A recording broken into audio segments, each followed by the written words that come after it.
오늘 아침 하나님께서 저희들에게 주시는 말씀은 구약성경 1265면 호세아서 11장 1절에서 11절까지의 말씀입니다. 구약성경 1265페이지 호세아서 11장 1절에서 11절까지의 말씀을 제가 봉독합니다. 하나님의 말씀을 경청하시기 바랍니다. 이스라엘이 어렸을 때에 내가 사랑하여 내 아들을 애굽에서 불러내었거늘 선지자들이 그들을 부를수록 그들은 점점 멀리하고 바알에게 제사하며 아로새긴 우상 앞에서 분향하였느니라. 그러나 내가 에브라임에게 걸음을 가르치고 내 팔로 안았음에도 내가 그들을 고치는 줄을 그들은 알지 못하였도다. 내가 사람의 줄 곧 사랑의 줄로 그들을 이끌었고 그들에게 대하여 그 목에서 멍에를 벗기는 자같이 되었으며 그들 앞에 먹을 것을 두었노라. 그들은 애굽 땅으로 되돌아가지 못하겠거늘 내게 돌아오기를 싫어하니 아수르 사람이 그 임금이 될 것이라. 칼이 그들의 성읍들을 치며 빗장을 깨뜨려 없이 하리니 이는 그들의 계책으로 말미암으니라. 내 백성이 끝끝내 내게서 물러가나니 비록 그들을 불러 위에 계신 이에게로 돌아오라 할지라도 일어나는 자가 하나도 없도다. 에브라임이여 내가 어찌 너를 놓겠느냐. 이스라엘이여 내가 어찌 너를 버리겠느냐. 내가 어찌 너를 아드마같이 놓겠느냐. 어찌 너를 스보임같이 두겠느냐. 내 마음이 내 속에서 돌이키어 나의 긍휼이 온전히 불붙는 듯하도다.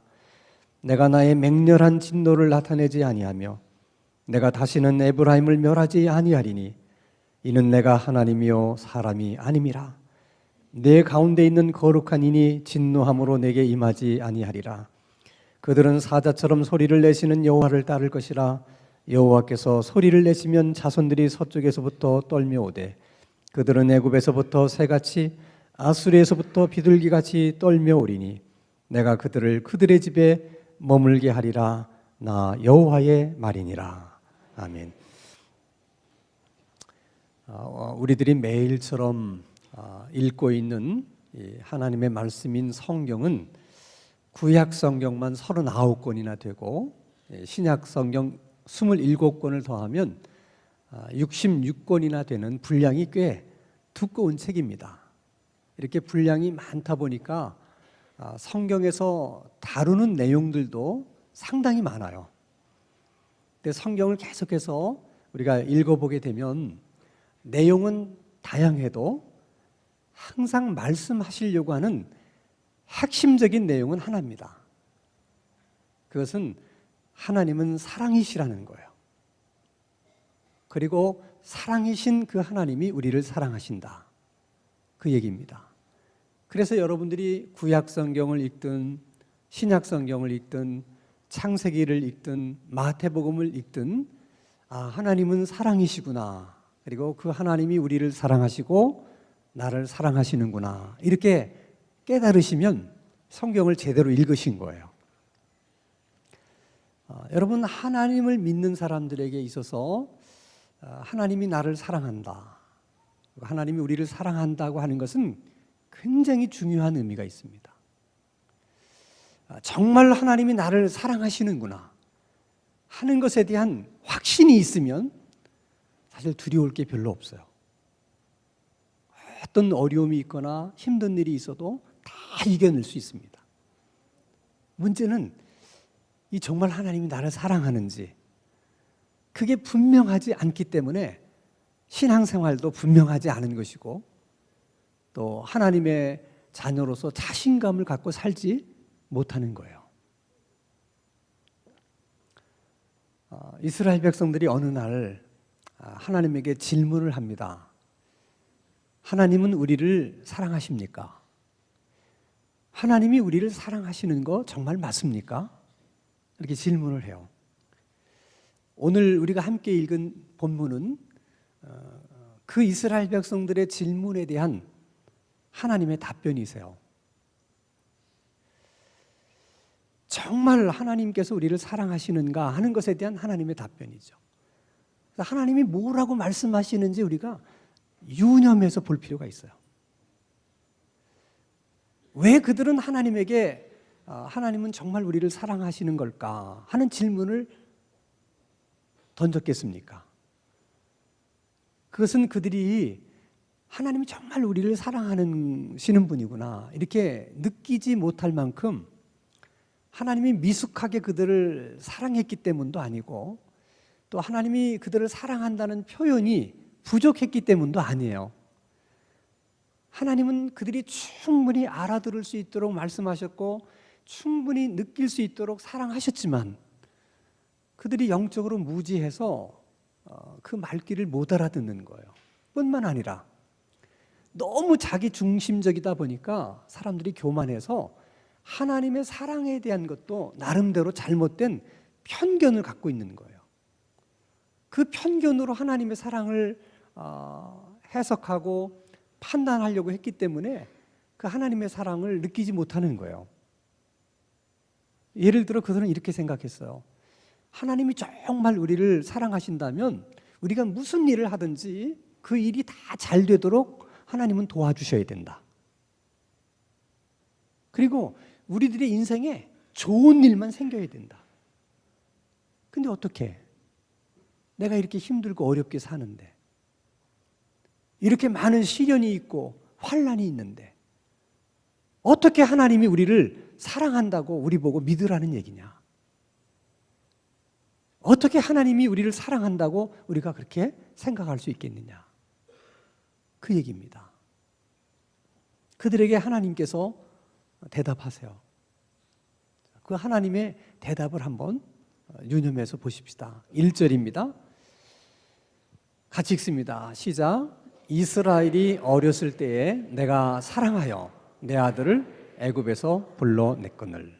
하나님은 이스라엘 백성들을 얼마나 사랑하셨는지 어떻게 사랑하셨는지를 설명하면서 다른 얘기를 하지 않고 내가 너희들을 애굽에서 건져냈다. 그 말씀으로 시작을 하세요. 그 말의 의미가 무엇인지 짐작이 되십니까? 그들이 애굽으로부터 그렇게 구원을 받을 수 있었던 것은 그들이 정말 심성이 다른 사람들보다 착하고 선해서 그래서 그들이 너무 아까워서 그런 것도 아니고 그들이 또 다른 민족에 비해서 탁월함이나 뛰어남이 있어서 하나님이 그렇게 하신 것도 아니라는 거예요.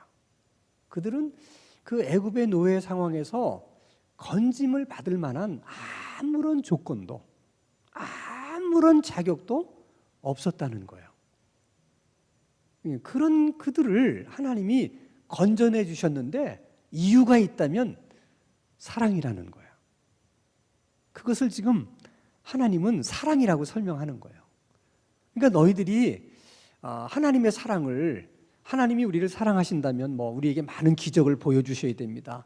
우리를 많이 도와주셔야 됩니다. 우리에게 복을 주셔야 됩니다. 그런 것으로 확인하려고 하지 말고 하나님이 너희들을 애굽에서 건져내 주셨다고 하는 것으로 충분히 너희들 확인할 수 있다는 거예요. 그건 여러분 오늘 우리들도 마찬가지예요. 그 이스라엘 백성들의 질문도 가끔은 우리가 하나님께 묻고 싶은 질문이에요. 정말 하나님 저를 사랑하십니까? 저를 사랑한다는 게 정말 맞는 얘기입니까? 그렇게 우리가 묻고 싶잖아요. 무엇으로 여러분 확인할 수 있겠어요? 우리가 이렇게 매주 하나님의 전에 올라와서 하나님을 예배할 수 있다는 것도 하나님의 엄청난 큰 사랑이에요. 근데 우리가 그것을 사랑으로 느끼지 못하고 그것을 사랑으로 생각하지 않는 것뿐이죠. 왜 우리는 그것을 하나님의 사랑으로 느끼지 못하고 생각하지 못하는 걸까? 내 발로 걸어왔거든요. 그리고 그냥 나는 내가 원해서 왔다고 생각하기 때문에 이게 얼마나 귀한 일인지를 우리가 모르는 거예요. 그러나 여러분 한번 생각해 보세요. 여러분 이 지구상에 얼마나 많은 사람들이 살아요. 그 많은 사람들 가운데 교회라고 하는 건물을 평생 한 번도 보지 못한 채 세상을 떠나는 사람도 많습니다. 그런가 하면 평생 살면서 하나님의 교회를 여러 번 본 적은 있었지만 한 번도 그 교회당에 들어와서 하나님 앞에 예배 드린 적 없이 그렇게 또 세상을 떠나는 사람이 너무나 많아요.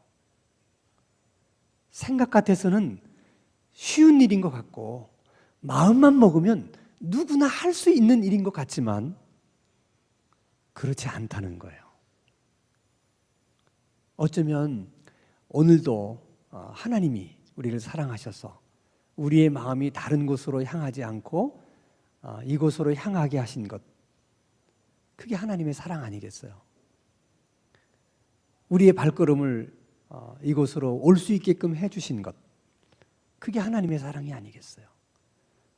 우리는 이렇게 매주 하나님이 우리를 너무 사랑하셔서 이렇게 하신다는 거, 이것을 여러분 잊어서는 안 됩니다. 또 3절에 하나님은 그 사랑을 이렇게 얘기를 하세요. 같이 읽습니다. 시작. 그러나 내가 에브라임에게 걸음을 가르치고 내 팔로 안았음에도 내가 그들을 고치는 줄을 그들을 알지 못하였다. 그래서 에브라임은 이스라엘을 다르게 이제 설명하고 표현하는 하나의 이제 단어죠. 에브라임은 곧 이스라엘을 말하는 거예요. 다르게 말할 때 저렇게 말합니다. 근데 하나님이 이렇게 말씀하시는 거예요. 내가 그들을 애굽에서 건져냈을 뿐만 아니라 그들이 자기 발로 걸을 수 있도록 걸음마를 친히 하나님께서 가르쳐 주셨다는 거예요. 그리고 그들이 걸음마를 하다가 너무 힘들어서 주저앉으면 그냥 하나님 내버려 둔 것이 아니라 그를 하나님 품에 안아서 그렇게 그들을 또 인도해 주셨다는 거예요. 그걸 지금 하나님은 사랑으로 설명하고 있어요. 그게 무슨 말인가 하면 하나님이 그들을 애굽 땅에서 다 불러내신 것은 하나님이 그들을 머슴으로 부려먹으려고 그렇게 한 게 아니에요. 처음부터 하나님은 그들을 하나님의 백성으로 삼으시려고, 하나님의 자녀로 삼으시려고 그를 불러내신 거예요. 그래서 이스라엘 백성들에 대해서 늘 하나님이 그런 기대가 있어요. 하나님의 자녀답게 살고 하나님의 백성에 걸맞게 살도록. 그래서 뭔가 그의 삶에 품위가 있고 행복하기도 하고 인생을 정말 맛있게 멋있게 살기를 하나님이 기대하시는 거예요. 그래서 그런 사람들을 만들어 주시려고 하나님께서 그들의 걸음마를 계속해서 가르치고 지도하고 훈련시켜 줬다는 거예요.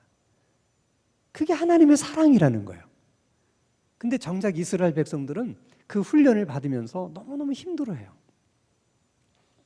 왜 하나님이 우리를 사랑한다고 그러면서 이렇게 우리를 못 살게 그러는 거냐.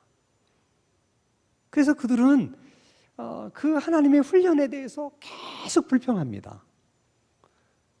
급기야 이렇게 어렵게 훈련을 받으면서 하나님의 자녀로 사느니 차라리 나는 바알의 아들로 살겠다. 나는 세상의 아들로 살겠다. 그리고는 다 그들이 하나님의 품을 떠나서 바알에게로 달려가고 세상에게로 달려가는 거예요. 그들의 눈에는 그렇게 사는 것이, 바알의 아들로 사는 것이 더 쉬워 보이고 세상의 아들로 사는 것이 더 신나 보이고 좋게 보인 거예요.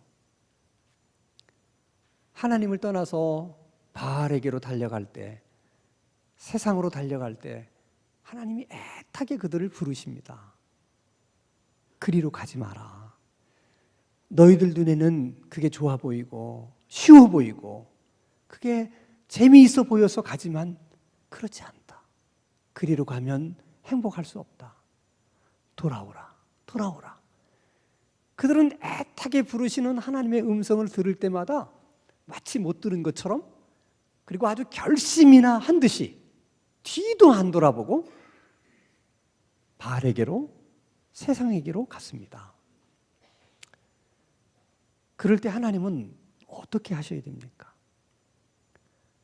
그렇게 하나님이 불러내셔서 하나님의 자녀답게 품위 있게 행복하게 멋있게 맛있게 인생을 살아가는 사람들을 만들어 주시려고 특별히 신경을 써서 걸음마를 가르쳐 줬음에도 불구하고 그게 싫다고 세상을 향해서 도망가는 그들을 보면서 하나님이 어떻게 하셔야 되는 거예요?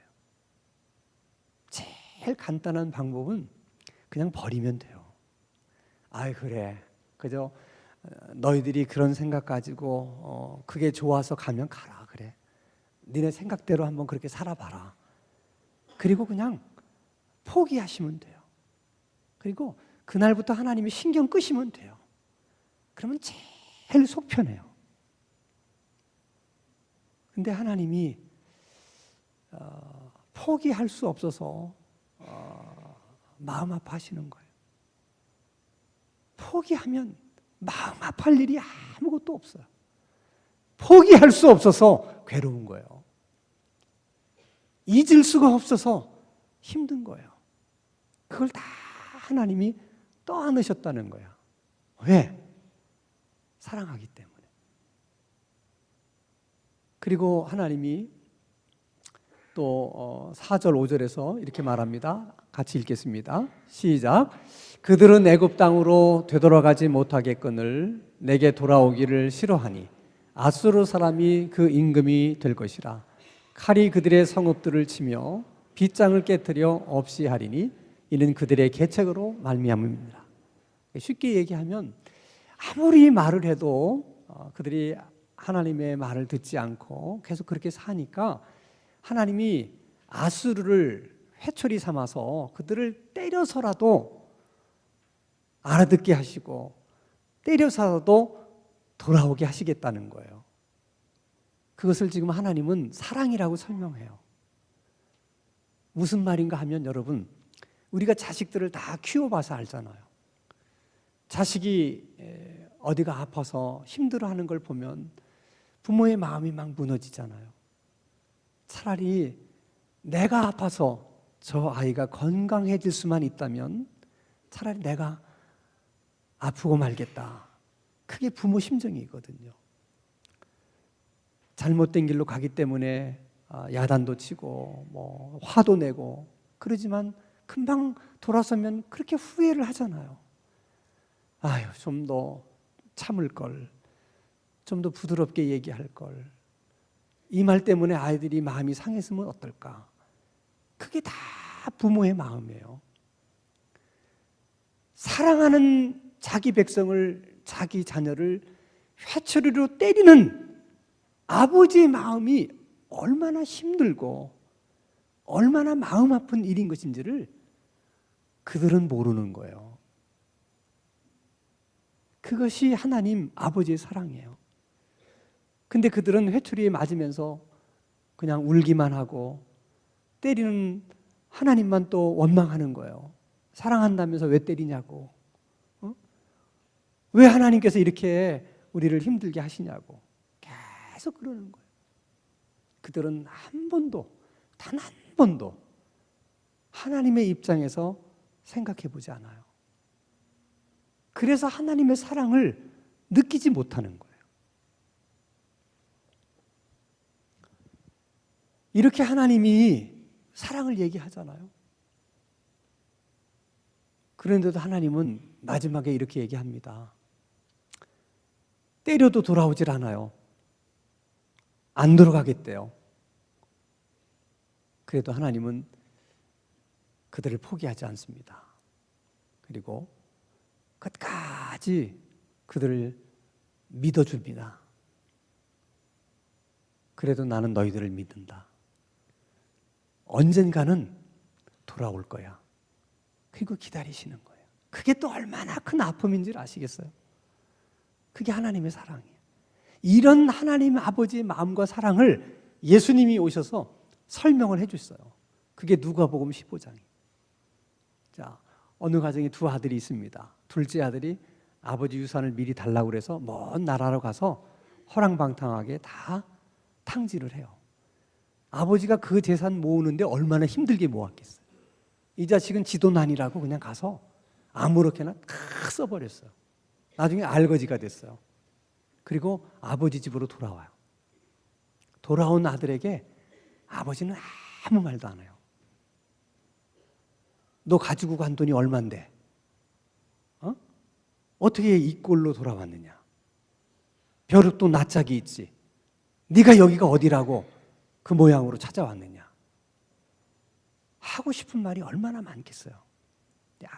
아버지는 아무 말도 하지 않고 그냥 그런 모습으로 돌아온 것만으로도 너무 고맙고 감사해서 그 자식에게 새로운 옷을 입히고 가락지를 끼워주고 송아지를 잡아서 잔치를 벌려요.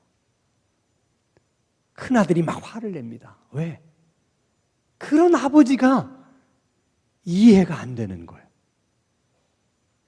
그게 여러분 하나님의 사랑이에요. 하나님의 사랑은 이해할 수 없는 거예요. 설명이 되지 않는 거예요. 이 정도로 하나님이 그들을 사랑한다는 얘기를 했다면 알아들어야 되는 거 아닙니까? 근데 이스라엘 백성은 끝까지 모르겠다고 얘기합니다. 그래서 하나님이 중대 결심을 하세요. 그것은 하나님 자신이 인간의 몸을 입고 이 세상에 오시는 거예요. 그게 예수님이잖아요. 하나님이 인간의 몸을 입고 이 세상에 오신다는 것은 다른 말로 말하면 하나님의 사랑이 인간의 몸을 입고 이 세상에 오신 거예요. 보이지 않던 하나님의 사랑을 볼 수 있는 모습으로 오셔서 설명하는 거예요. 하나님이 오죽 답답하셨으면 그렇게 하셨겠어요. 그런데 인간들은 그 하나님의 사랑을 십자가에 못 박아 버렸어요. 끝까지 하나님의 사랑을 거절한 거예요. 그 하나님의 사랑을 인정하지 않으려고 하는 거예요. 그러면 여러분, 오늘 우리가 예수 그리스도를 구주로 믿는다고 하는 것이 어떤 의미가 있습니까? 하나님이 예수님을 통해서 우리를 그렇게 사랑하셨구나 하는 그 하나님의 사랑을 믿는 거예요. 예수 그리스도를 우리 마음속에 영접한다는 것은 그 하나님의 사랑을 우리 마음 가운데 받아들이는 거예요. 그리고 그 사랑으로 사는 것이 그게 신앙생활이에요. 그래서 예수님이 오시기 전에 이스라엘 백성들은 하나님 정말 우리를 사랑하십니까? 그렇게 질문할 수 있어요.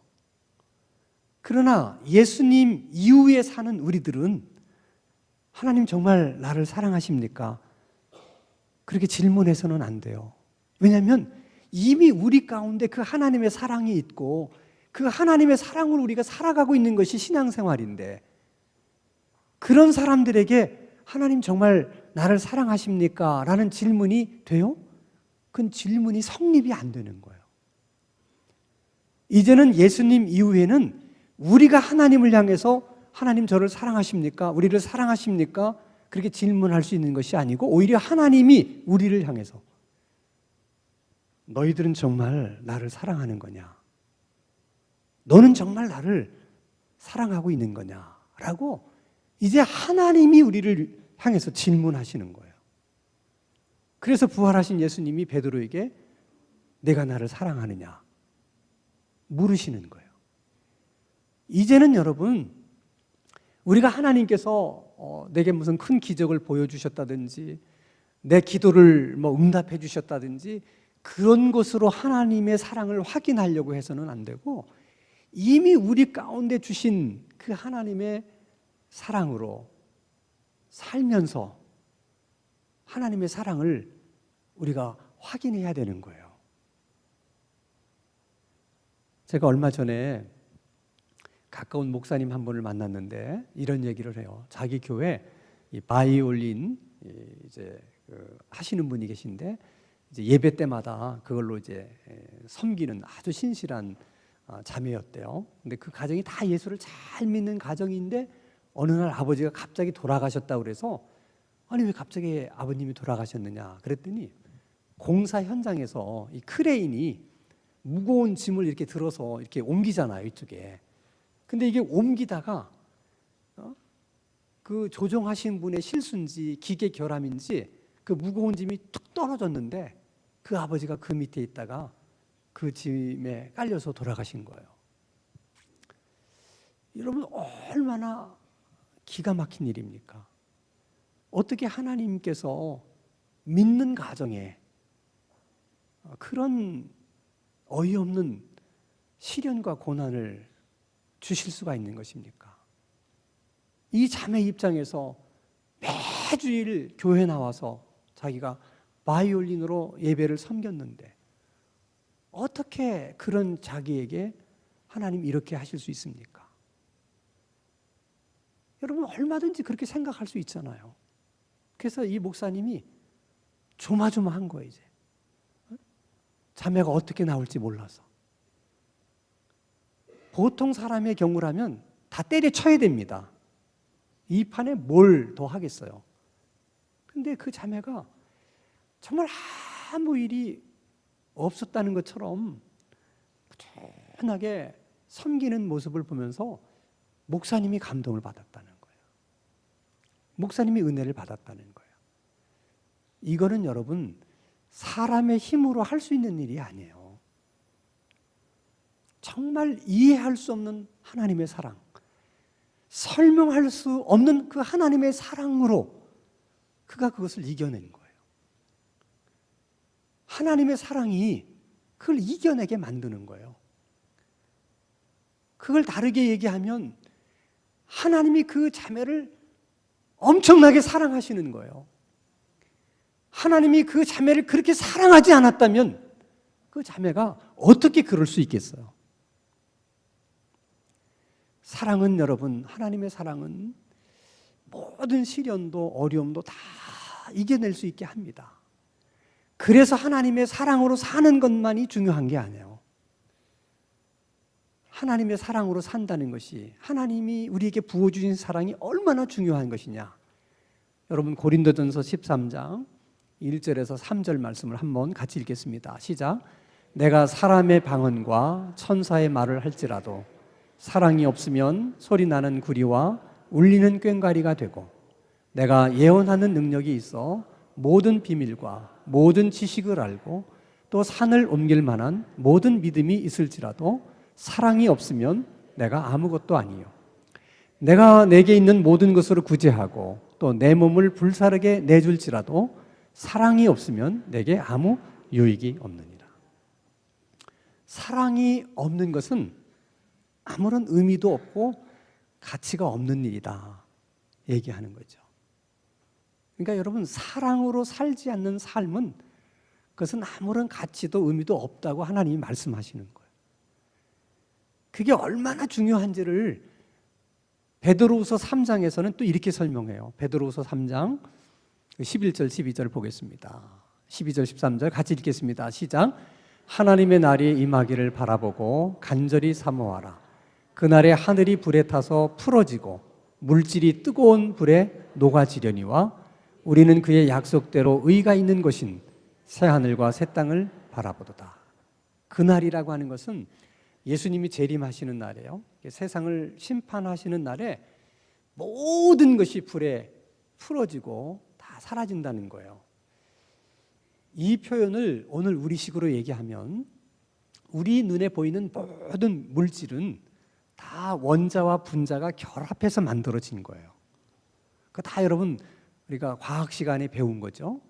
근데 마지막 날에 하나님께서 이 물질을 구성하고 있는 원자와 분자를 다 풀어버리시겠다는 거예요. 그러면 인간들이 만들어낸 찬란한 문명도 모든 것도 다 사라지는 것입니다.